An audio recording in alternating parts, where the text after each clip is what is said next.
Yang merasa berat salahkan panitia.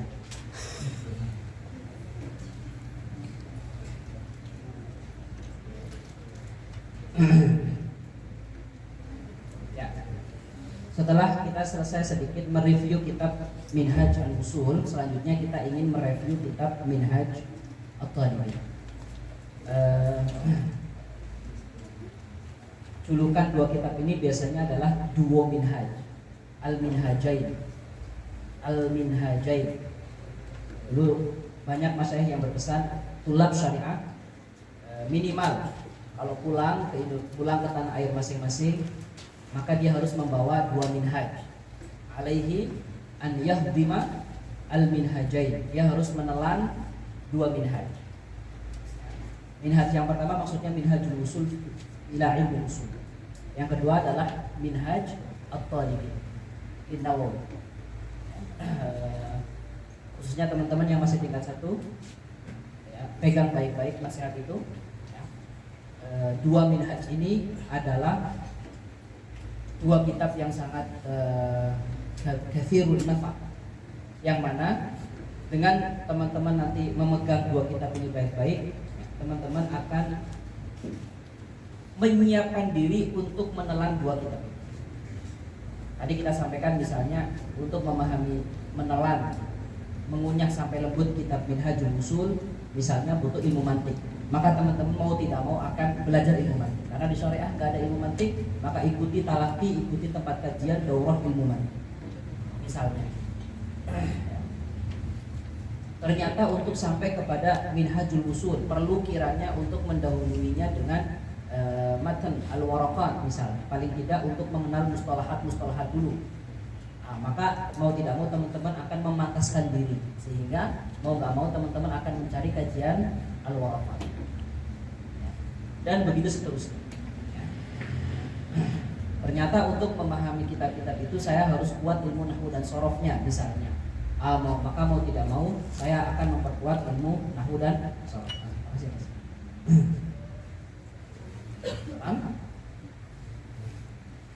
Apa nasihatnya? Harus membawa pulang, menelan dua minhaj, al-minhajain, minhajul usul wa minhaj at-talibin. Baik, lanjut.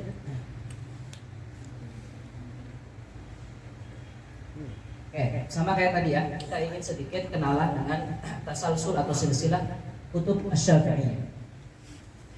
Gak kelihatan ya dari jauh ya? Atau kirim aja mungkin di grup? Sudah dikirim. Oh, sudah dikirim. Puas.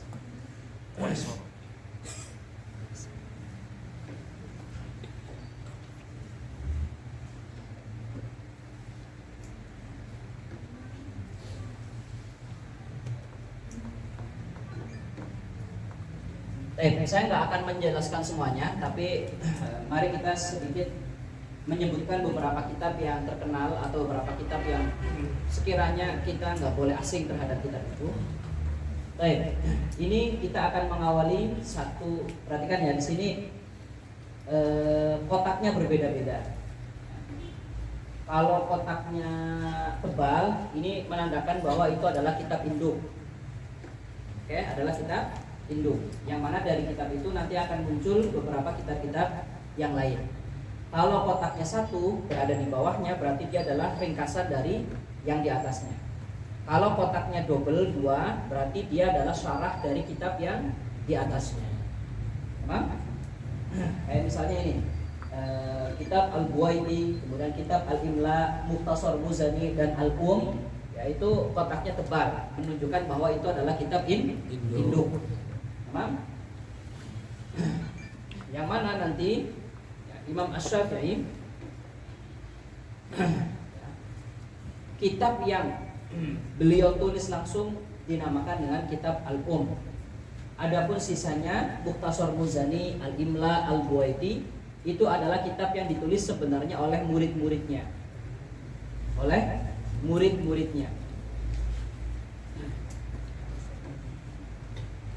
Jadi Mukhtasar Muzani, Al-Buwaiti dan Al-Imla ini adalah kitab-kitab induk dalam mazhab Syafi'i. Kenapa mereka yang terkenal? Karena ini adalah ulama-ulama dari Mesir. Pengarangnya adalah ulama-ulama dari Mesir.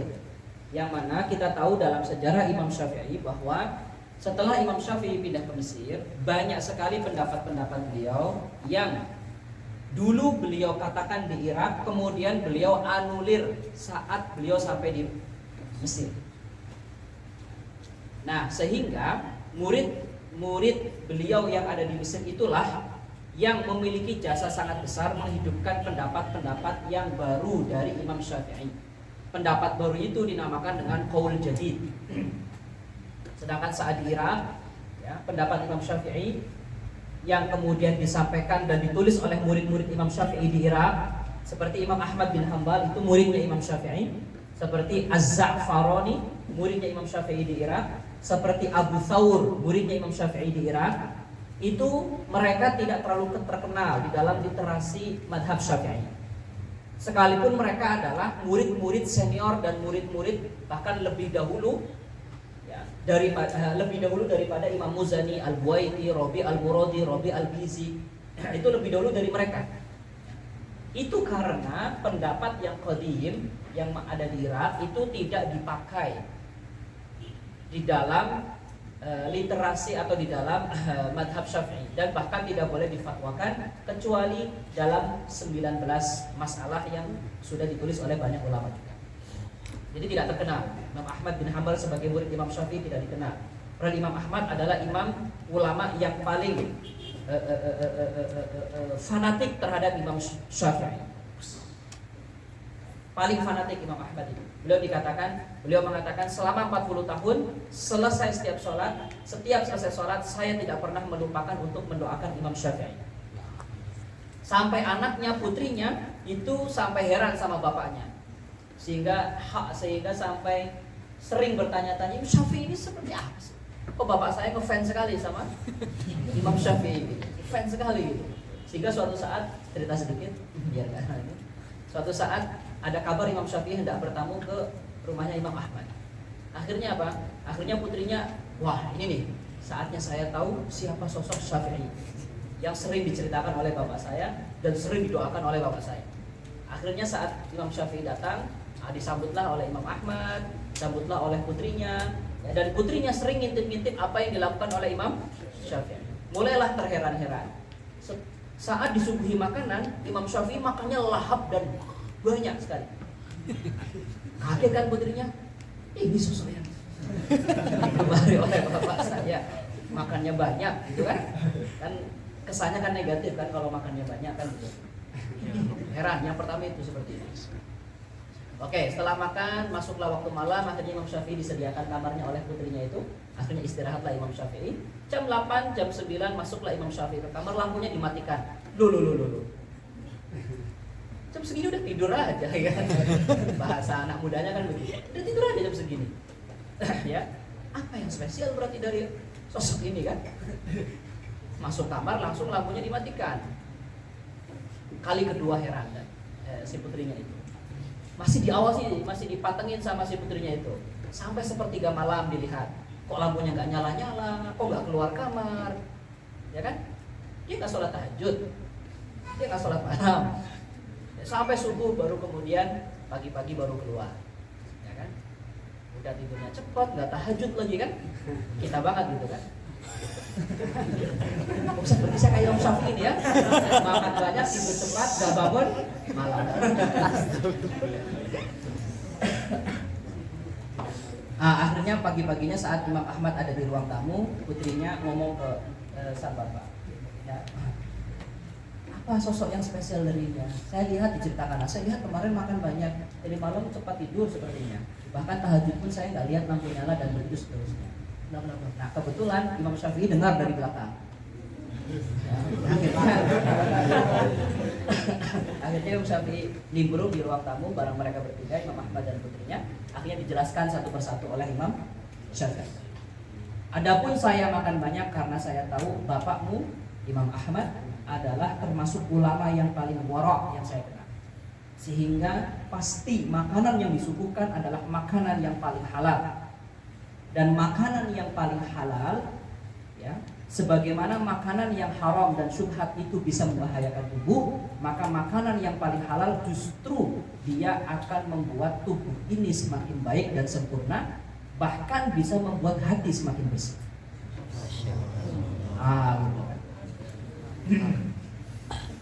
Adapun tadi malam saya cepat mematikan lampu, itu sebenarnya saya tidak tidur. Sebenarnya saya tidak tidur. Ya. Tadi malam dari setelah saya masuk kamar sampai subuh, saya berhasil memecahkan bid'un wa sab'una mas'alatan. Saya berhasil memecahkan 70-an sekian masalah di dalam ilmu fikih. Ya. Adapun saya tidak sholat malam dan kamu nggak melihat saya berwudu karena saya tidak tidur, sehingga saya tidak perlu untuk wudu. Wah, akhirnya putrinya baru pantas ya kan, pantas. Imam Syafi'i seperti itu ya. Imam Ghazali itu dulu kalau malam nggak pernah tidur juga. Beliau punya pegawai khusus namanya al-waqqat. Waqqat itu bagian yang menyalakan lampu. Apa ya, dulu pakai minyak tanah itu namanya apa ya? Lentera lah, untuk menyalakan lampu itu. Jadi Imam Ghazali itu kalau malam ya begini aja tidur. Apa? Matiin tidur. Nyalain, bangun langsung nulis. Matiin. Nyalain. Dan begitu seterusnya. Jadi beliau punya petugas hanya untuk nyalain dan matiin lampu. Ya, jadi saat lampunya dimatiin itu otaknya syawal. Termasuk kisah yang terkenal saat beliau mencari dalil ini Imam Syafi'i, termasuk saat Imam Syafi'i mencari dalil dalil ijma'. Apa dalil ijma'? Gitu kan? Itu lama itu. Sampai kemudian suatu saat lampunya mati, kemudian minta dinyalakan. Dengan senangnya saat sudah dinyalakan, dia bilang, saya dapat satu ayat yang itu adalah dalil hujjatul ijma'. Apa? Wa may yushaqiqir rasulah min ba'di ma tabayyana lahul haqq min ba'di ma tabayyana lahul haqq wa yattabi' ghayra sabilil mu'minin nuwallihi ma tawalla wa nuslihi jahannam. Ini adalah ayat sebagai dalil hujjah al-ijma'. Hujjah. Kayaknya kita kalau lampu dimatiin lebih nyenyak ya. Mereka lampu dimatikan lebih syagol, lebih bisa membuat otaknya syagol karena lebih banyak sedikit yang dilihat dan yang mengganggu. Kita dinyamatin lampu, emangnya sih lebih banyak yang mengganggu, bener kan? Semakin banyak. Baik, itu Imam Syafi'i. Ini lagi ngomongin apa ya? Mesir.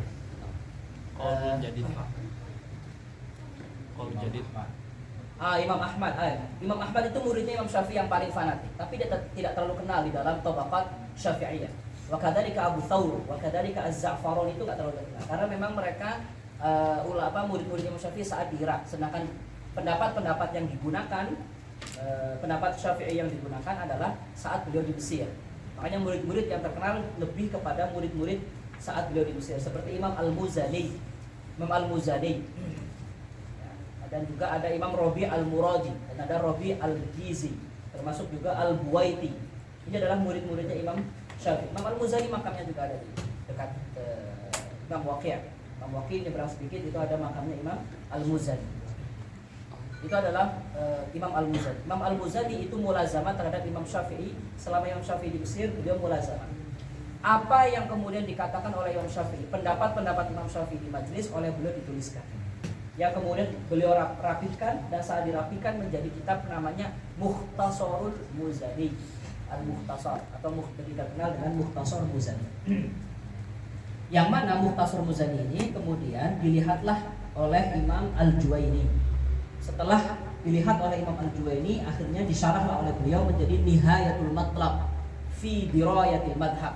Kalau ingin mengetahui kayak apa pendapat qawaid usul dalam madhab Syafi'i, fikih dalam madhab Syafi'i, maka bacalah kitabku ini, karya Imam Al-Juwaini, Nihayatul Matlab fi Dirayatil Madhab. Kalau ini lihat kitabnya kepemilikan, ada semua. Kitab-kitab mu'tamad dalam madhab Syafi'i, madhab Maliki, madhab Hanbali, madhab apa, ada semuanya, yang besar-besar.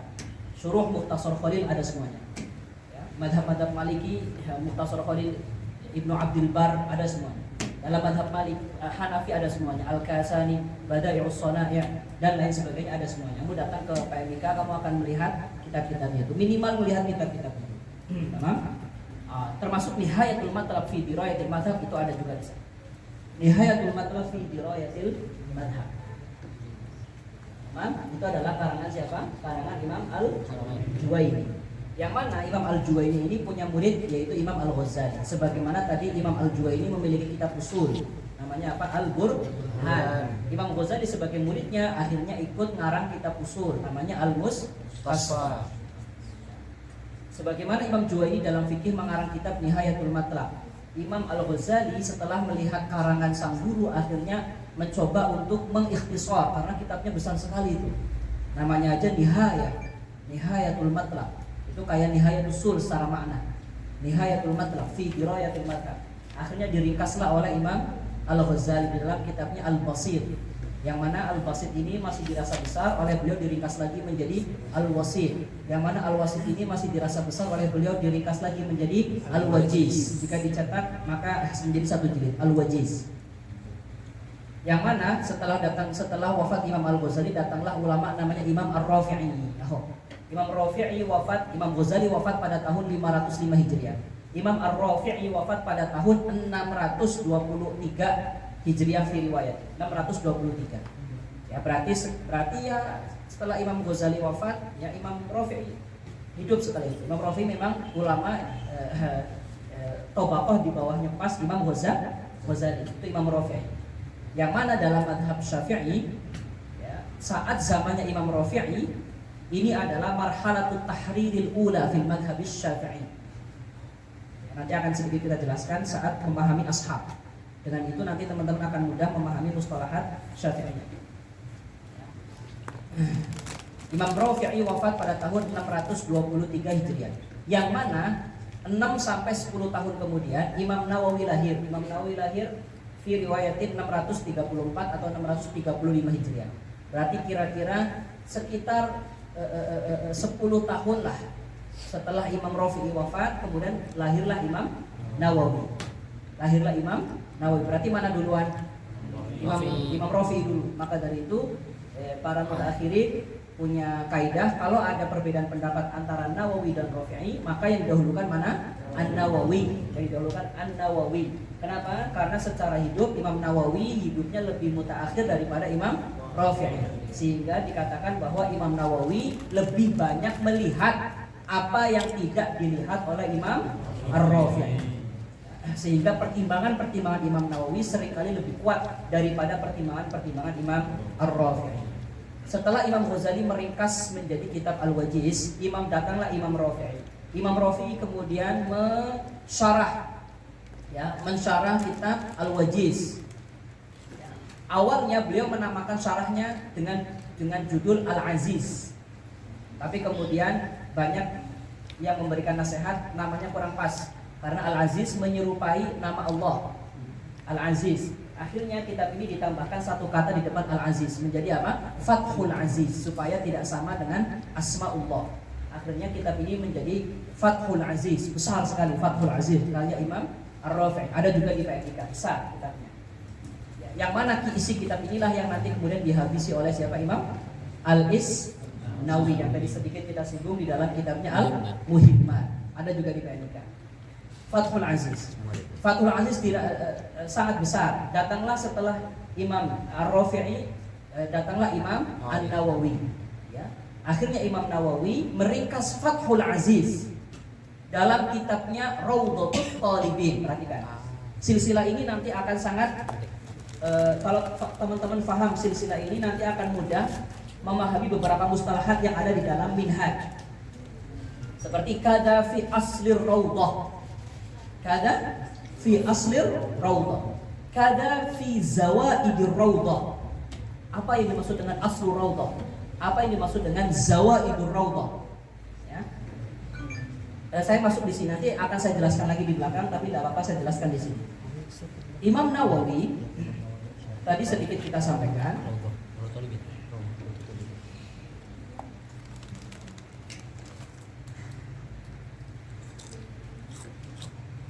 Imam Nawawi tadi sedikit kita sampaikan, beliaulah yang mempelopori coding di dalam beberapa hal dalam mazhab Syafi'i, dalam menyebutkan beberapa hal dalam mazhab Syafi'i.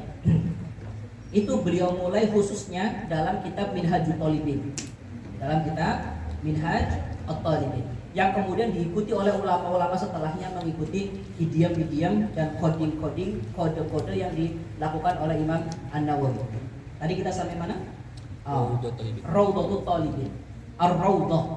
Beliau Ar-Raudhah adalah ringkasan daripada kitab Fathul Aziz, Syarhul Wajiz. Fathul Aziz ini karya siapa? Imam Ar-Rafi'i. Diringkaslah oleh Imam Nawawi di dalam Raudhatul Talibin. Perhatikan. Saat Imam Nawawi meringkas di dalam kitab Raudhah, beliau seringkali meringkasnya tidak memberikan tambahan. Jadi apa yang beliau baca di dalam Fathul Aziz kemudian beliau alih bahasakan dengan bahasa Imam Nawawi, tanpa membantah dan tanpa menambahkan. Artinya berarti beliau setuju. Yang kedua, ini spesialnya kitab Raudhatul Talibin. Kalau bisa teman-teman punya untuk sebagai referensi penguat. Tenang aja, sekarang kalau saya bilang harus punya, nggak harus beli kitabnya, cukup pakai PDF. Beliau seringkali menambahkan apa yang belum diijtihadkan oleh Imam Ar-Rafi'i atau belum ditafsir lagi oleh Imam Ar-Rafi'i. Yang mana isyarat penambahan di dalam Raudhah itu seringkali diisyaratkan dengan kata qultu. Imam Nawawi saat mengatakan qultu di dalam Raudhah itu menunjukkan bahwa apa yang beliau tuliskan setelah kata qultu ini belum ditafsir, belum dikatakan oleh Imam Rafi'i di dalam Fathul Aziz. Tamam? Kumpulan-kumpulan qultunya Imam Nawawi di dalam Raudhah itu dinamakan dengan Zawaidur Raudhah. Dinamakan dengan apa? Zawaidur Raudhah. Maka dari itu nanti teman-teman saat membacakan zur seringkali akan mendapati kama fi az-zawaid, kama fi zawaidir Raudhah. Maksudnya apa Zawaidur Raudhah itu? Itu tadi yang kita jelaskan. Itu adalah pendapat Imam Nawawi di dalam Raudhah, yang mana pendapat itu adalah pendapat yang belum dikatakan, belum ditafsir oleh Imam Ar-Rafi'i. Nah, saat Imam Nawawi di dalam Minhaj mengatakan misalnya apa? Kada fi aslir Raudhah, kama huwa fi aslir Raudhah, atau terkadang hanya asal saja, kama fil asl. Kayak tadi misalnya terkadang beliau mengatakan kama fi zawaidur Raudhah, kadang juga hanya mengatakan kama fi zawaid. Kadang mengatakan kama fi aslir Raudhah, kadang mengatakan kama fil asl. Maksud kama fil asl itu apa? Yang dimaksud kama fil asl adalah seperti apa yang beliau tulis di dalam Raudhah, hasil ringkasan pendapat Imam Rafi'i di dalam Fathul Aziz.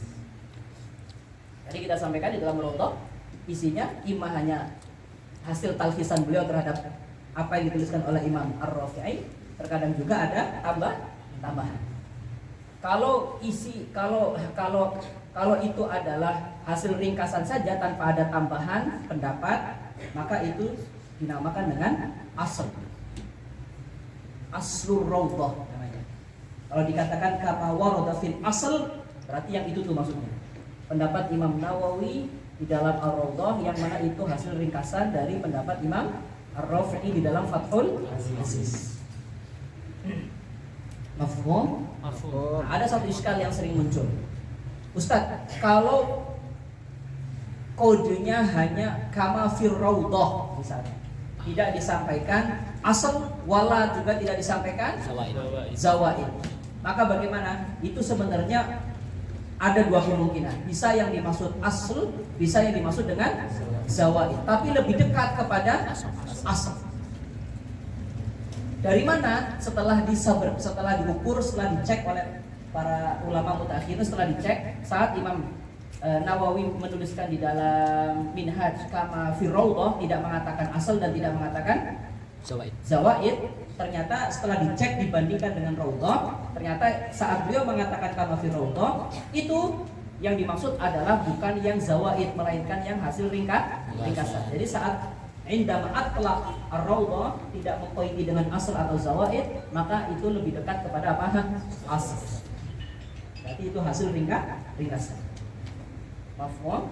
Nah, ini salah satu hal yang penting karena mustalah itu muncul juga dari apa? Dari silsilah kitab. Seringkali dari silsilah kitab. Di dalam Tanzul juga sering dikatakan Fathul Aziz kama fi Fathil Aziz. Kama dhahaba ilaihi Rafi'i Fathul Aziz. Atau dalam syarah-syarah minhaj yang lain ini juga akan yanfa. Di sini teman-teman akan paham kenapa ketika disebutkan kata Fathul Aziz. Fathul Aziz berarti itu pendapatnya Imam Ar-Rafi'i. Pendapatnya Imam Ar-Rafi'i. Mafhum? Baik, yang mana kemudian Raudhatut Thalibin ini diringkas menjadi Raudhut Thalib. Ya, Raudhut Thalib. Namanya katanya diringkas juga. Yang tadinya Raudhah menjadi Raud, yang tadinya Thalibin menjadi apa? Thalib. Raudhut Thalib. Oleh Imam Syafi'i, oleh Imam Ibnul Maqri, yang kemudian itu disyarah oleh Syekh Zakaria Al-Ansari di dalam kitabnya Asnal Matalib. Talib diubah menjadi Matalib. Ini menunjukkan bahwa dia adalah sebuah syarah oleh Imam Zakaria Al-Ansari. Kalau kolomnya titik-titik itu maksudnya hasyiah berarti. Yang mana Asnal Matalib ini adalah dihasyiahi oleh Imam Syihabuddin Ar-Razi. Yang mana kita tahu nanti Asnal Matalib ini adalah termasuk kitab yang sangat berharga dalam mazhab Syafi'i. Asnal Matalib karya Syekhul Islam Zakaria Al-Ansari. Asnal Matalib ini kalau di Indonesia, kalau di dalam Bahsul Masail, Asnal, kitab Asna ini kalau sudah disampaikan dari Asna, maka orang-orang akan taslim. Karena Asnal Matalib ini adalah karya Syekhul Islam Zakaria Al-Ansari yang induknya kembali kepada Raudhatut Thalibin, yang mana Raudhatut Thalibin dari Fathul Aziz dan ujungnya sampai Mukhtasar Muzani, yang mana itu diambil min lisanil Imam Syafi'i. Memang? Baik, sampai sini selesai untuk silsilah dari Mukhtasar Al-Muzani. Ke bawahnya. Baik. Ini ada beberapa kitab induk lagi. Kita hanya akan membahas yang Al-Muharrar faqat. Yang mana itu nanti menjadi kitab induk dari kitab Minhajut Thalibin. Perhatikan. Tadi Imam Rafi'i, kitab yang sudah kita sebut, kitab beliau yang sudah kita sebut, kitab apa? Fathul Aziz. Beliau juga mengarang kitab lain selain Fathul Aziz, namanya Al-Muharrar. Perhatikan, Al-Muharrar. Ini menjadi apa ya? Isyarat tentang marhalatut tahrir. Nama kitabnya Al-Muharrar. Harrara yuharriru tahriran, itu artinya mengayak, menyaring. Nggak tahu teman-teman, kalau yang dari kampung mungkin masih bisa melihat pemandangan ibu-ibu sore-sore ya kan, mengayak padi. Ya. Kalau sudah dijemur, kalau sudah kering, sebelum dimasukkan ke dalam karung, diapakan dulu? Diayak dulu kan, supaya padi atau gabah yang tidak berisi dia terbang, debu-debunya juga terbang. Setelah itu baru dimasukkan ke dalam karung. Itu menjadi padi kering dan harganya lebih mahal daripada padi basah. Tahrir itu mengayak seperti itu, supaya keluar hal-hal yang tidak matang, kulit-kulit padi gabah yang tidak matang atau yang tidak berbuah. Paham? Perhatikan. Imam Nawawi ngapain? Imam Rafi'i ngapain di dalam Al-Muharrar? Sebelum masanya Imam Rafi'i, termasuk Sebelum Imam Rafi'i itu ada ulama siapa saja? Imam Ghazali, Ashabus Syafi'i. Ada Imam Asy-Razi. Ada Imamul Haramain. Ya kan? Dan masih banyak lagi. Dan murid-muridnya Imam Asy-Syafi'i. Teman-teman juga perlu membeli buku namanya Tabaqatus Syafi'i, yang kecil saja, punya Syekh Syarqawi, ada di Kashidah. Ada di cetakan Kashidah, beli buku namanya Tabaqatus Syafi'i. Supaya tahu kalau dikatakan ashab itu ada siapa saja. Ashab, kalau dikatakan ashabus Syafi'i itu bukan teman-temannya Imam Syafi'i.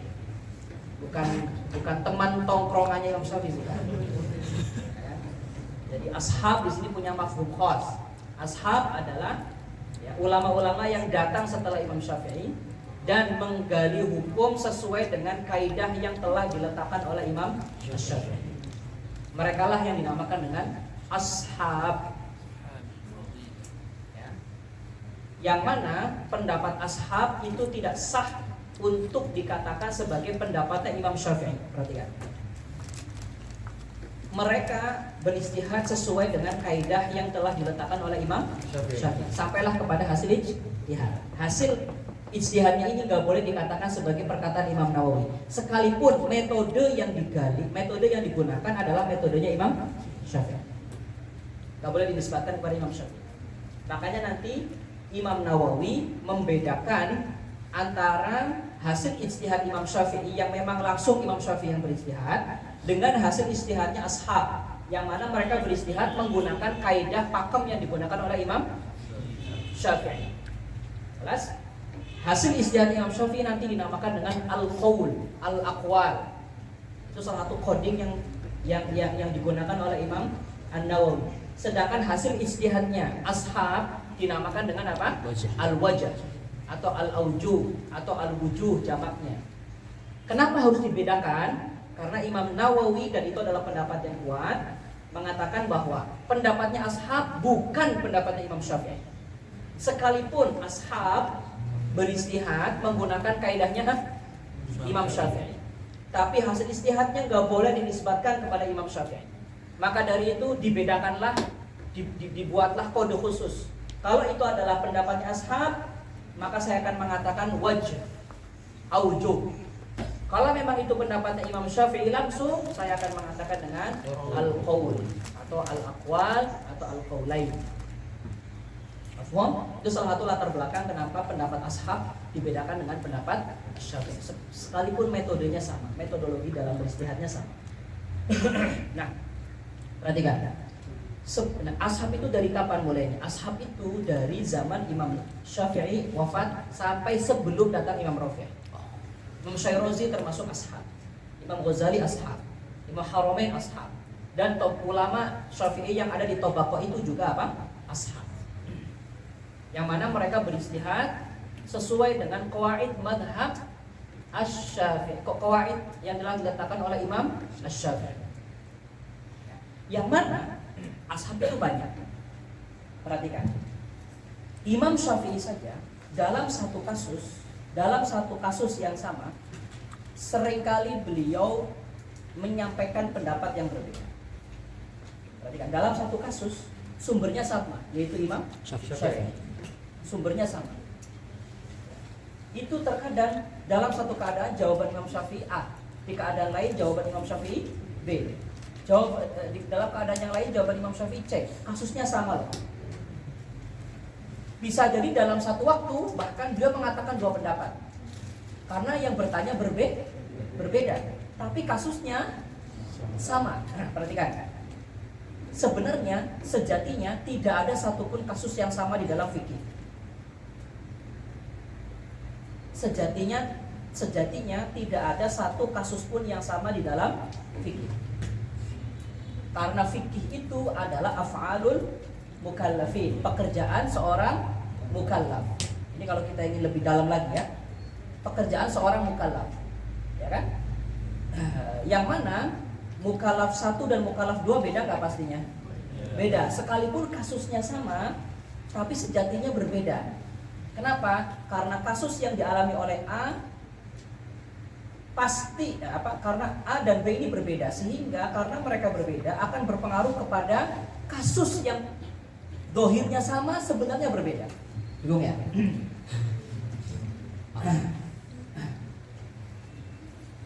Gimana ya logika dekatnya? Makanya ini supaya teman-teman paham, kok bisa dalam satu waktu Imam Syafi'i menjawab pertanyaan yang sama tapi jawabannya berbeda. Kalau waktunya berbeda, tempatnya berbeda, wajar nggak jawabannya berbeda? Lebih bisa kita pahami. Tapi ini satu waktu beliau mengatakan dua jawaban yang sama. Padahal kasusnya kalau ditulis dalam sebuah pertanyaan sama. Ini berawal dari karena sebenarnya tidak ada satupun kasus yang sama. Setiap kasus dia akan dipengaruhi oleh al-jihad as-sit, al-jihad al-arba', dipengaruhi oleh tempat, waktu, orang, dan zaman. Ashkhas, azman, ahwal, dan amkan. Jadi hakikatnya itu tidak ada yang sama. Yang namanya kasus tidak ada yang sama.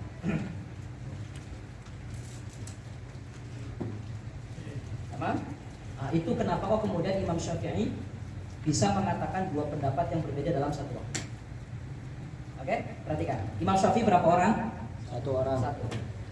Satu orang saja seperti Imam Syafi'i itu bisa mengeluarkan pendapat lebih dari satu.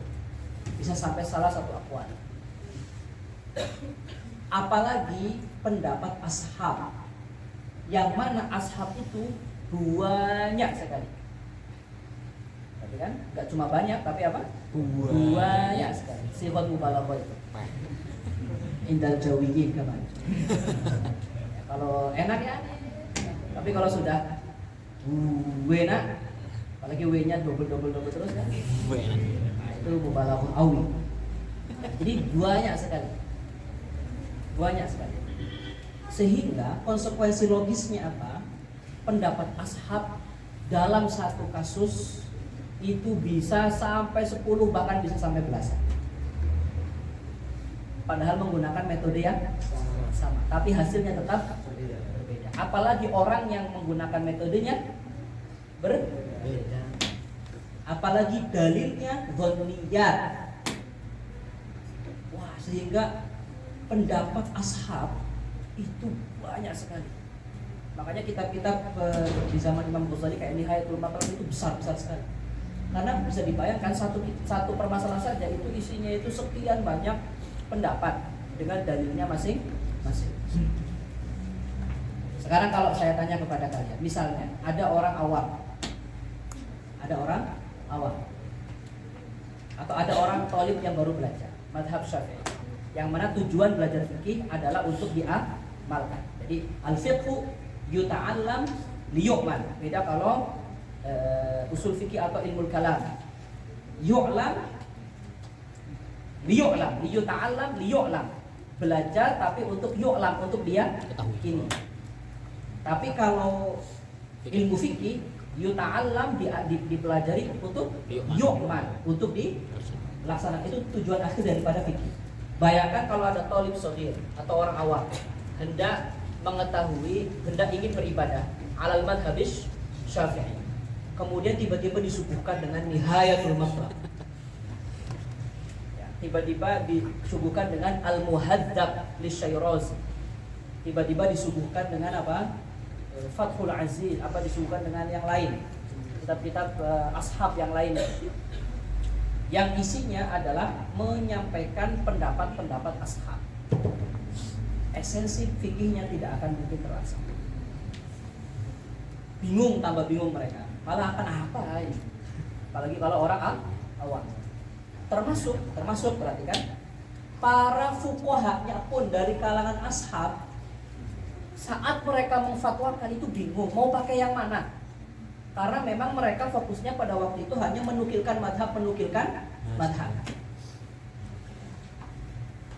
Belum kemudian menyaringnya. Karena menukilkan saja sudah sangat berat. Apalagi kalau sampai menyaringnya, memilah-milih mana yang kuat, mana yang lemah. Wah, berat sekali. Sampailah kemudian datang Imam Ar-Rafi'i, yang kemudian beliau sudah tidak mau beristihad, fokus beristihad terhadap hal-hal yang baru. Fokus beliau sekarang adalah mengumpulkan jam'ul aqwal al-waridah 'anil Imam Syafi'i wa jam'ul awjuh al-waridah 'anil ashab. Dikumpulkan oleh Imam Ar-Rafi'i. Setelah dikumpulkan, beliau timbang-timbang satu persatu.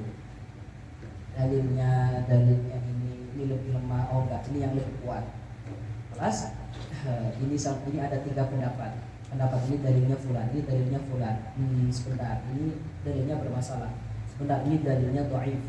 Wah, ini ada satu pendapat dengan pendapat lain, dalilnya sama-sama kuat. Bla bla bla bla bla. Kemudian di akhir beliau menyatakan sikap. Yang rajih menurut saya qaul yang. Perhatikan, beliau berani mengatakan yang rajih menurut saya. Sehingga Imam Rafi'i melakukan hal yang sangat besar yang menginspirasi Imam Nawawi. Yang kemudian apa yang dilakukan oleh Imam Rafi'i dilanjutkan oleh Imam Nawawi. Yang beliau lakukan adalah jam'ul aqwal dan jam'ul awjuh. Setelah dikumpulkan kemudian disaring, dilihat satu persatu. Makanya nanti kita akan kenal istilah al-mukhtaru indi, al-asah, as-sahih, al-masyhur,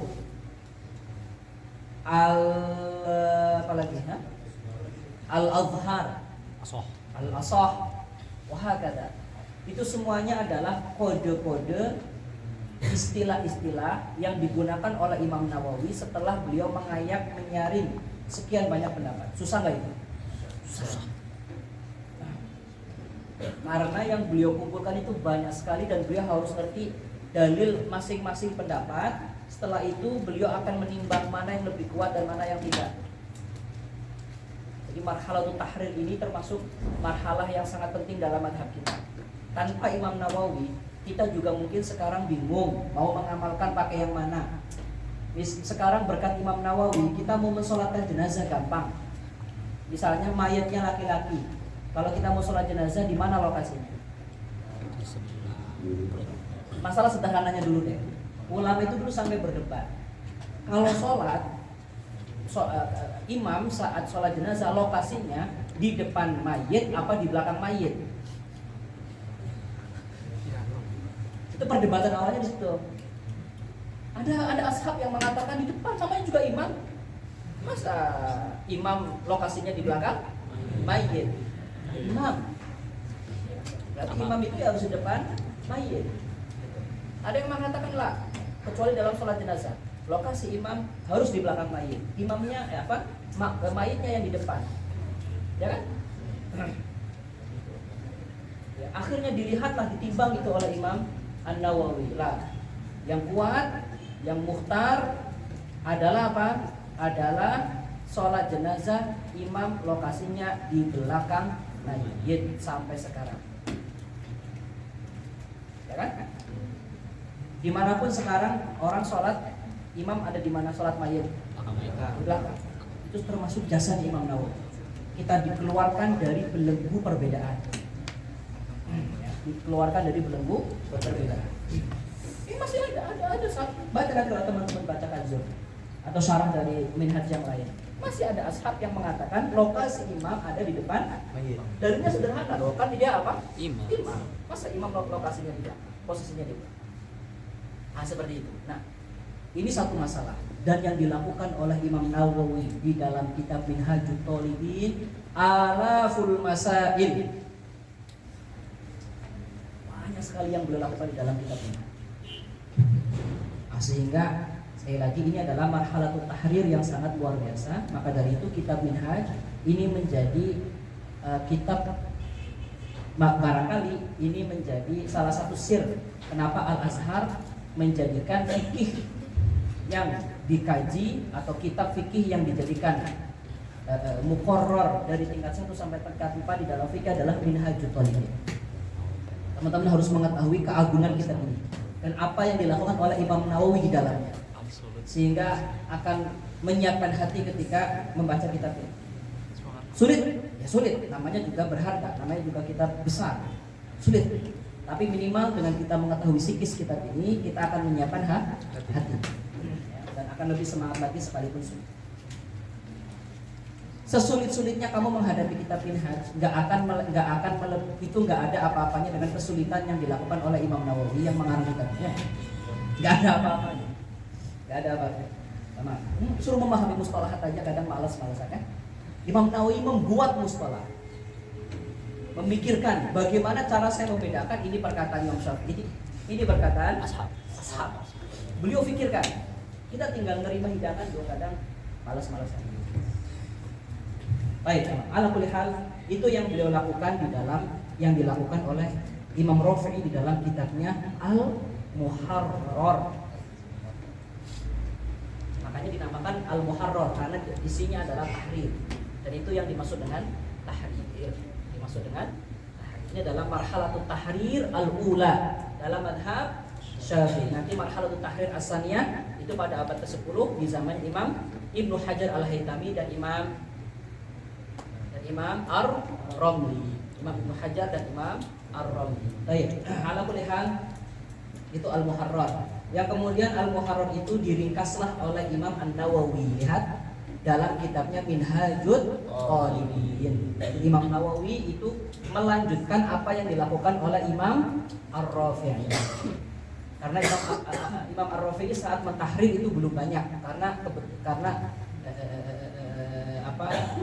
didahului oleh umur, apa bahasa Arabnya, akhodahul umniyah, ya, keburu nyawanya disabut terlebih dahulu. Nah, Imam Nawawi akhirnya melanjutkan apa yang dilakukan oleh Imam Ar-Rafi'i, seperti apa yang dilakukan oleh Imam Ar-Rafi'i, sehingga semakin lengkaplah marhalatul tahrir oleh Imam di tangan Ar-Rafi'i dan di tangan An-Nawawi. Baik, Minhajut Talibin. Yang mana kemudian Minhajut Talibin ini syarahnya banyak, yang masyhur ada 4. Salah satu dari 4 syarah itu adalah Kanzur Raghibin yang dikarang oleh Jalaluddin Al-Mahalli. Yang mana Jalaluddin Al-Mahalli ini dalam beberapa kitab Syafi'i setelah zaman beliau, ya, ada istilah khusus yang disematkan untuk Imam Al-Mahalli, yaitu apa? Yaitu Asy-Syarih Al-Mudaqqiq. Bayangkan kalau nanti setelah misalnya ada di dalam kitab-kitab Syafi'i dikatakan kama dhahaba ilaihi syarih. Kama dhahaba ilaihi syarih. Siapa syarih yang dimaksud di situ? Al-Mahalli. Padahal syarah daripada Minhaj banyak enggak? Banyak enggak? Banyak. Imam Romli mensyarah. Ya kan? Imam Ibnu Hajar mensyarah. Khatib Asy-Syirbini mensyarah Minhaj. Imam Al-Mahalli mensyarah itu kibarus Syafi'i semua, itu Ibnu Hajar, Ar-Ramli, Asy-Syirbini, kibar itu semua dalam mazhab Syafi'i. Salah satunya adalah Jalaluddin Al-Mahalli. Tapi yang disematkan kata Asy-Syarih adalah Al-Mahalli, bukan yang lain. Bahkan di beberapa referensi tidak hanya Asy-Syarih saja, ditambahkan Asy-Syarihul Mudaqqiq. Ada kata al-mutaqibnya. Karena Jalaluddin Al-Mahalli ini, kalau kita baca sejarah hidupnya, Imam Al-Mahalli adalah sosok yang sangat dakik di dalam memahami sesuatu. Dikatakan beliau termasuk sosok yang susah menghafal, tapi mudah di dalam memahami. Tapi ingat, susahnya menghafal para ulama nggak kayak kita. Tapi kalau di dalam referensi kita katakan memang beliau termasuk ulama yang susah menghafal, lebih mudah memahami. Masalah tahqiqul masail, tahqiqul masail itu jagonya Imam Al-Mahalli. Imam Al-Mahalli. Sehingga tidak heran teman-teman, syarah yang kemudian dipakai oleh Al-Azhar bukan Nihayah, bukan Tuhfah, jelas, bukan Mughni, melainkan Kanzur. Kanzur, namanya indah. Kanz, mana Kanz? Kuda, Kanzun. Ar-Raghibin, orang-orang yang menginginkan untuk mendapatkan sesuatu, namanya raghib. Kanzur raghibin adalah gudangnya orang-orang yang rakus yang menginginkan mendapatkan harta karun. Maksudnya apa? Kalau kamu ingin tahu harta karun, makna-makna yang tersimpan di dalam minhaj yang mana itu sangat berharga, fa'alaika bikitabi, fa'alaika bikanzir raghib. Baik. Yang mana kanzur raghibin seperti yang kita tahu itu kemudian dibantu atau dibuat hasyiah oleh dua ulama besar. Yang pertama Imam Al-Khalyubi dan yang kedua Imam Al-Umairah. Maka dari itu kemudian ada hasyiah namanya Hasyiata Al-Khalyubi wa Umairah. Biasanya itu dijadikan satu cetak.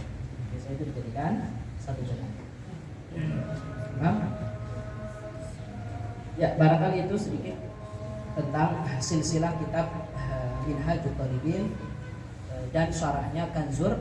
Terakhir. Baik, langsung ke bawah dulu, paling bawah. Saya mulai dari bawah ya, karena ini adalah mustalah khas di dalam yang digunakan oleh Imam An-Nawawi ya, dan seringkali juga digunakan juga oleh Imam Al-Mahalli di dalam Kanzurnya. Apa?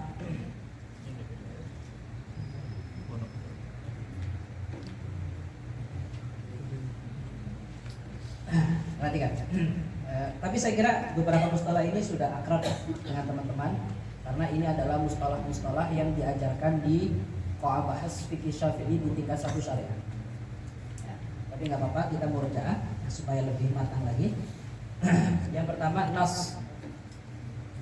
Kalau ada kata kama huwa mansus, kama nasso, kama nusso, kama finnas, misalnya hal-hal yang mustaq dari nas, maka yang dimaksud adalah bahwa pendapat itu berarti sudah langsung ditulis oleh Imam Syafi'i. Lebih spesifik lagi, seringkali yang dimaksud sudah ditulis oleh Imam Syafi'i adalah tertulis di dalam kitab Al-Um. Perhatikan, kata nas itu biasanya kita gunakan untuk menyebut apa? Apa bos? Al-Quran, nususul Quran dan nusus As-Sunnah. Seolah-olah pendapat atau sesuatu yang ditulis oleh Imam Syafi'i langsung di dalam kitab Al-Um misalnya, ya, itu adalah pendapat yang sangat mulia dalam mazhab kita dan harus kita hormati. Ya. Karena kebiasaan penyebutan nas untuk Al-Quran dan As-Sunnah, seolah-olah kalau pendapat itu sudah dikatakan oleh Imam Syafi'i maka itu sudah asli. Kita harus langsung menerimanya. Jadi kata nas ini mengangkat derajat pendapat itu karena dia langsung diijtihadkan oleh Imam Syafi'i. Siapa yang mau berijtihad berselisih dengan Imam Syafi'i? Orang ulama Syafi'i itu berijtihad dengan kaidah yang digunakan oleh Imam Syafi'i kok. Paham? Sehingga itu dinamakan dengan nas. Raf'an liqadr, untuk mengangkat derajat pendapat itu. Paham? Kemudian yang kedua, al-madhab. Kata al-madhab. Ketika ada kata al-madhab, maka itu adalah pendapat yang kuat dari sekian banyak thoriq. Pendapat yang kuat dari sekian banyak thoriq. Thoriq itu apa? Perhatikan. Tadi dalam satu kasus Imam Syafi'i itu bisa jadi menyampaikan pendapat lebih dari satu. Dalam satu kasus para ashab juga seringkali memiliki banyak hasil ijtihad yang berbeda. Pasti bisa jadi lebih dari satu. Perhatikan. Di sana nanti ada fase namanya fase riwayatul madhab. Fase penukilan madhab dari satu generasi ke generasi selanjutnya. Nah, dalam fase penukilan madhab ini seringkali ada perbedaan pendapat di sana. Perhatikan, ini bukan perbedaan pendapat, tapi perbedaan penukilan pendapat. Misalnya, ya, Imam Al-Juwaini misalnya, dalam satu kasus yang sama dengan apa yang nanti disampaikan oleh Imam Ghazali, Imam Al-Juwaini mengatakan bahwa pendapat ini Imam Syafi'i punya dua pendapat. Dalam kasus ini Imam Syafi'i punya berapa? Dua pendapat. Tapi Imam Ghazali mengatakan lah, dalam kasus ini Imam Syafi'i punya tiga pendapat. Lihat perbedaannya di mana? Penukilan pendapat, bukan pada perbedaan pendapat. Beda loh ya, antara perbedaan pendapat dengan perbedaan penukilan. Imam Al-Juwaini misalnya dalam kasus ini ikhtalafal ashabu ila thalathati aujuh. Nah, Imam Al-Ghazali mengatakan ikhtalafal ashab ila khamsati aujuh. Lihat perbedaan antara Juwaini dan Ghazali dalam masalah apa? Penukilan pendapat ashab. Jadi dalam menukilkan pendapat Imam Syafi'i dan dalam menukilkan pendapat ashab, bisa jadi di sana ada perbedaan. Wajar atau tidak wajar? Bisa jadi yang sampai kepada Imam Juwaini dalam kasus ini adalah dua pendapat Imam Syafi'i. Tapi saat Imam Ghazali datang meneliti kembali, loh ternyata Imam Syafi'i juga ada mengatakan pendapat ketiga. Akhirnya Imam Ghazali mengatakan di sini ada berapa pendapat? Tiga. Wajar. Nah, perhatikan apa yang dikatakan oleh Imam Juwaini namanya thoriq. Apa yang dikatakan oleh Imam Ghazali namanya apa? Thoriq. Namanya thoriq. Makanya jamaknya adalah at-turuq. Ini namanya ikhtilafut turuq. Makanya ini namanya apa? Namanya apa? Ikhtilaf at-turuq. Ikhtilaf at-turuq. Nah, yang dilakukan oleh Imam Nawawi itu tidak hanya merojihkan satu pendapat atas pendapat lain fakat. Yang beliau lakukan juga merojihkan antar satu torik dengan torik yang lain. Luar biasa. Saya ulangi, yang dilakukan oleh Imam Nawawi tidak hanya merojihkan pendapat, tidak hanya merojihkan aqwal dan tidak hanya merojihkan aujuh. Yang beliau lakukan juga merojihkan turuk. Dan bisa jadi dalam satu kasus turuknya tidak hanya dua, bisa tiga, bisa empat. Oleh Imam Nawawi dikumpulkan turuk-turuk yang ada, beliau teliti satu persatu. Berarti kan beliau nggak lagi teliti mana yang rojih pendapatnya, tapi lagi meneliti mana yang kuat jalan di dalam melurus ke dalam meriwayatkan pendapat. Nah, pendapat yang kuat itu ketika beliau mengatakan bahwa torik ini adalah torik yang kuat, beliau katakan al-madhab, alal madhab. Ketika dikatakan alal madhab, berarti itu bukan dalam konteks mengatakan pendapat yang kuat, tapi dalam konteks torik itulah yang kuat dalam menyampaikan pendapat. Misalnya pendapat torik itu ada dua. Berarti ya torik itulah yang kuat. Perhatikan, bukan pendapatnya yang kuat, tapi apanya? Torik yang kuat. Perhatikan. Setelah beliau nanti merojihkan torik, beliau tidak berhenti sampai di situ. Beliau juga akan merojihkan dua pendapat dari torik. Panjang nafasnya Imam Nawawi di dalam kitab Minhaj. Itu yang dimaksud dengan apa? Al-madhab. Maka dari itu di situ kita katakan al-madhab adalah ar-rajih minat turuq. Dan torik sudah kita jelaskan. Memangnya apa itu torik? Al-torik adalah ikhtilaful ashab fi hikayatil madhab. Ikhtilaful ashab fi hikayatil madhab. Selanjutnya ada al-asah dan as-sahih. Ada al-asah dan as-sahih.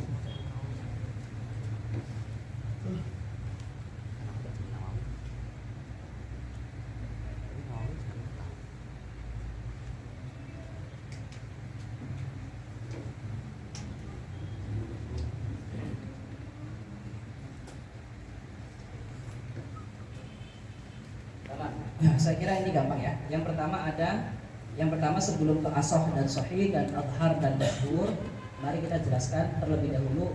Sebenarnya tadi sudah kita jelaskan apa yang dimaksud dengan qaul dan apa yang dimaksud dengan wajh. Tadi sudah kita singgung, kalau itu adalah pendapat Imam Syafi'i, maka pendapat itu oleh Imam Nawawi akan dikatakan dengan apa? Qaul. Kalau pendapat itu adalah pendapat ashab, maka itu dinamakan dengan apa? Wajh. Jika lebih dari satu berarti pasti antara satu qaul atau antara satu wajah dengan qaul dan dengan wajah yang lain pasti berbeda. Memang oleh beliau akan dianalisis.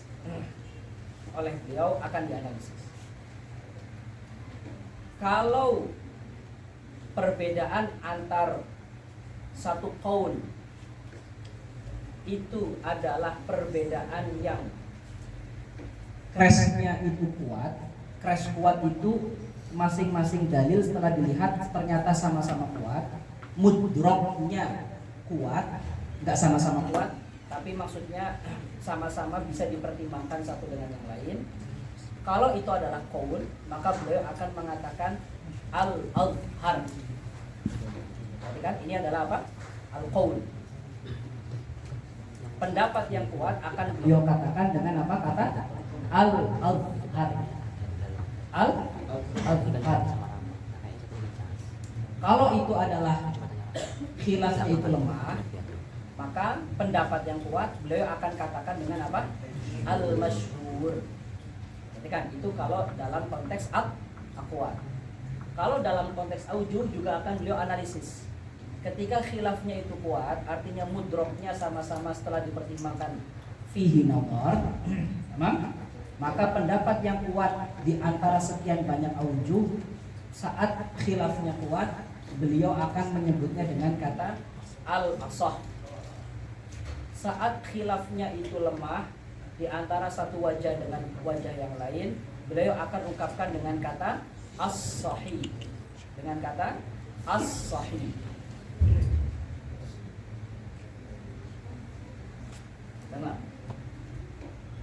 Ya. Itu ke atas adalah beberapa mustalah yang tidak khusus di dalam kitab Kanzur Rohili. Tadi beberapa disebut yang belum saya tulis di sini, tapi tadi disebut oleh coba Mas Ketua sanadnya Fikri. Mas Fikri ya, disebut sama Mas Fikri tadi. Misalnya wafi qaulin kada, wakila kada. Paham? Tadi tidak saya sebutkan di sini, tapi bagus. Kalau dikatakan wakila, ini sebenarnya ada dua makna. Yang pertama, menunjukkan bahwa apa yang pendapat yang dikatakan setelah kila itu adalah pendapat yang lemah. Ada kila di atas? Ada kila. Dan itu adalah yang digunakan oleh Imam An-Nawawi. Kalau konteksnya Imam Nawawi, maka konteksnya maksudnya adalah kitab Minhaj. Kalau dikatakan kila, berarti itu isyaratan ila dha'fi ma qaul, menunjukkan isyarat bahwa itu adalah pendapat yang lemah. Ini karena memang Imam Nawawi juga ahli hadis. Beliau tahu di dalam ilmu hadis, kila itu termasuk siwat apa? Tamrid. Siwat tamrid. Menunjukkan bahwa apa yang dikatakan ada penyakitnya. Konsekuensi dari sesuatu yang terkena penyakit menjadi apa? Lemah. Makanya kila itu dinamakan dengan siwatut tamrid.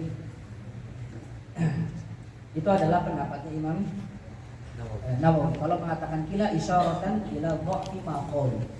Tapi kalau secara umum di dalam kitab-kitab mazhab Syafi'i yang lain, kila tidak mengarah ke sana juga. Kila hanya memberikan isyarat bahwa di sana ada perbedaan pendapat. Itu juga bisa. Tidak harus menunjukkan kepada bahwa yang dikatakan itu lemah. Adapun ketika dikatakan wa fi qaulin kada, itu menunjukkan bahwa yang rajih adalah muqabil dari pendapat itu. Kalau ada wa fi qaulin kada, wa fi qaulin kada. Misalnya kadanya mengatakan A, berarti yang rajih bukan A. Yang rajih adalah yang B misalnya. Mafhum? Itu yang belum saya tulis. Adapun sisanya saya kira teman-teman bisa lihat sendiri. Gampang. Apa perbedaan antara muhassalul kalam dan perbedaan antara hasilul kalam itu juga beda. Ada sebenarnya juga yang ada beda bil jumlah dengan fil jumlah, itu juga berbeda. Bisa teman-teman lihat sendiri. Selanjutnya saya ingin merekomendasikan terakhir sebagai penutup merekomendasikan yang pertama kitab Fawaid Makkiyah. Ini adalah kitab yang harus teman-teman miliki sebagai pendamping daripada kitab Minhaj Al-Talib. Judulnya apa? Al-Fawaidul Makkiyah Fima yahtajuhu talabatus Syafi'iyyah minal masail wal dhawabit wal qawaid al-kulliyah. Ini wajib orang syariah punya. Judulnya apa? Al-Fawaid Al-Makkiyah. Di dalamnya ada banyak sekali faedah-faedah, khususnya di dalam madhab Syafi'i, termasuk coding itu juga ada di sini. Codingnya Imam Nawawi, bahkan tidak hanya codingnya Imam Nawawi, codingnya ulama-ulama yang datang setelah Imam Nawawi. Tapi sekali lagi pelopornya siapa? Kalau membuat kitab menggunakan kode Imam Nawawi. Ulama-ulama setelahnya itu ngikut Imam Nawawi. Sini ada coding di dalam madhab Syafi'i dalam berbagai macam kitab, sehingga sangat penting sekali. Terus beberapa prinsip-prinsip yang harus dipegang di dalam madhab Syafi'i di sini juga ada, termasuk yang tadi saya jelaskan. Dalam fatwa nggak boleh menggunakan qaul qadim kecuali dalam 19 masalah. 19 masalah juga ada apa saja tertuliskan juga di sini. Kemudian usul ijtihad atau masadir ijtihad dalam madhab Syafi'i ada apa saja, itu juga ada di sini. Jadi kitab ini sangat komplit, bagus sekali sebagai pendamping saat kita mempelajari fikih. Sebenarnya ada satu lagi, tapi itu yang satu lebih berat, namanya Fawaid Madaniyah. Fawaid Madaniyah ya. Itu barangkali untuk level lanjutan lah. Karena di dalamnya itu sudah membandingkan antara satu syarah dengan syarah yang lain, mustalahat antara satu kitab besar dengan kitab yang lain. Jadi insya Allah itu nanti kalau teman-teman sudah melewati fase Fawaid Makkiyah, maka selanjutnya harus sampai kepada Fawaid Madaniyah sebagai pendamping membaca kitab-kitab madhab Asy-Syafi'i. Karena dari namanya aja kelihatan Fathul Makkiyah sama Madaniyah mana yang duluan? Iya, Makkiyah. Makanya Makkiyah ini didahulukan atas Fawaid Madaniyah. Ya. Ini yang pertama. Yang kedua, ini ada bukunya Syekh Ali Jum'ah, judulnya Tarikhu Ushulil Fiqh. Ini dicetak di cetakan Al-Muqattam. Tarikh Ushulil Fiqh. Beberapa hal yang tadi saya sampaikan, salah satu referensinya juga ada di sini. Dan masih banyak lagi faedah tentang usul fikih yang beliau tulis di dalam Tarikh Ushulil Fiqh. Kemudian yang ketiga, kalau ini sudah lintas madhab, ini bisa menjadi lanjutan kalau teman-teman ngambil fikih Muqarrar. Kalau nanti mau melanjutkan S2 dan ngambil fikih Muqarrar, karena teman-teman nggak hanya harus menguasai mustalahat dalam madhab Syafi'i, melainkan harus memahami mustalahat dalam madhab Hanafi. Bayangkan, dalam madhab Syafi'i saja mustalahatnya sudah sedemikian banyak. Nah di dalam madhab Hanafi itu juga mereka punya mustalahat, punya budaya sendiri. Madhab Hanbali dan madhab Maliki mereka juga punya budaya sendiri di dalam menulis kitab-kitab mereka. Memang, nah kitab ini adalah merangkum mustalahat-mustalahat di dalam 4 madhab. Dalam madhab Hanafi misalnya kitab fulan itu ada kata apa, kitab fulan ada kata fulan. Nanti beliau akan jelaskan satu per satu. Ini untuk lintas madhab. Teman-teman yang mau ngambil S2 jurusan fikih Muqarrar, saya kira harus punya buku ini. Di dalam buku ini juga dituliskan beberapa referensi kitab-kitab mustalahat di dalam madhab Syafi'i atau madhab Hanafi, madhab Hanbali dan madhab Maliki. Judulnya Mustalahatul Fuqaha wal Usuliyyin. Tapi di sini lebih banyak Mustalahatul Fuqaha. Usuliyinnya dikit sekali di sini. Di sini kalau mustalahat usuliyyin hanya sekitar 10 kitab. Jadi beliau misalnya meneliti kitab Jam'ul Jawami. Kemudian kitab pertama Jam'ul Jawami, kemudian beliau rinci istilah yang beliau pakai. Syarah Lubbul Usul. Ada istilah apa yang beliau tulis di situ, beliau rinci, kemudian beliau kumpulkan jadi satu. Hanya sekitar 10 kitab. Bahkan Nihayat Usul atau Minhaj pun di sini tidak ada. Tapi ala kulli hal lumayan karena beliau di sini punya udzur. Memang sebenarnya kitab ini belum selesai, Tapi karena sudah banyak yang membutuhkan, akhirnya dicetak dulu. Mungkin nanti di terbitan selanjutnya lebih lengkap lagi. Jadi untuk mustalahat usuliyin masih sedikit, lebih banyak mustalahat al-fuqaha. Karya Dr. Muhammad Ibrahim Al-Hifnawi, dosen usul fikih di Kuliah Syariatul wal Qanun di Bantul. Barangkali itu yang bisa kami sampaikan sebagai pengantar daripada dua kitab minhaj. Semoga bermanfaat. Jika ada sesi tanya jawab maka bisa dilanjutkan di sesi selanjutnya. Terima kasih. Jawab yang semangat ya. Assalamualaikum warahmatullahi wabarakatuh. Waalaikumsalam warahmatullahi